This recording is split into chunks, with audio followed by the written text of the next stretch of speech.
একটা প্রাইমারি স্কুলের সামনে দাঁড়িয়ে আছি। এখানে এই স্কুলটার নাম হলো মালগাড়া স্কুল, হ্যাঁ প্রাইমারি স্কুল। এই স্কুলটা দেখেন এখানে আসলে চারপাশে ওয়ারখ্যাত, এই যে দেখেন ওয়ারখ্যাত, এই পাশেও দেখাও, ওই পাশেও দেখাও, চারপাশে দেখাও ওয়ারখ্যাত। হ্যাঁ, তা আসলে এখানে এই যে আমার দাদা আছে, দাদার সাথে কথা বলবো। দাদু এদিকে আসেন তো, একটু দাদুর সাথে আমরা কথা বলবো যে দাদু আসলে এই স্কুলটার বিষয়ে আমি অনেক কিছু বলবো দাদুর কাছে, যে স্কুলটা যে মাঝখানে, হ্যাঁ এখানে কিন্তু সরকারি প্রাথমিক বিদ্যালয় বলতেই বোঝায় যে ছোট ছোট বাচ্চারা লেখাপড়া করে, ছোট ছোট বাচ্চারা লেখাপড়া করে না। হ্যাঁ, তো এখানে যখন পানি ওঠে, এখানে যদি একটা পোলাপান যদি মনে করেন যে পানিতে পড়ে, হ্যাঁ, তাতে কি ক্ষতি না? হ্যাঁ, সমস্যা আপনারই নাতি হোক, আপনারই পুতি হোক, ঠিক আছে।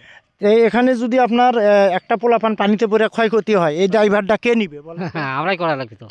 এটা আপনাদের এলাকাবাসী, যদিও স্কুলটা সরকারি হয়, হ্যাঁ, কিন্তু এটা আমাদের প্রধান শিক্ষক, আমাদের ডেজি স্যার, হেডমাস্টার না এখানকার, ডেজি স্যারের উদ্দেশ্যে হয়তো স্যার যদি ভিডিওটা দেখে, অবশ্যই এই স্কুলটা অনুরোধ পোলাপান এবং ছোট ছোট মাসুম বাচ্চার দিকে তাকায়া এই স্কুলটা আপনি মাটি ফালানোর ব্যবস্থা করেন। কারণ বন্যার সময় একটা পোলাপান যদি পড়ে যায় দাদা, তাহলে এটা একটা সারা জীবনের ভুল মাসল গুনতে হবে, ভুল হবে কি না?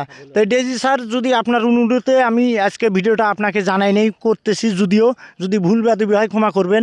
কারণ এখানকার আমি জনগণের স্বার্থে এবং পোলাপানের স্বার্থে আমি এই ভিডিওটা আজকে করলাম। আমি স্কুলটা পুরোভাবে দেখাইলাম না, যাতে কোনো সমস্যা না হয়।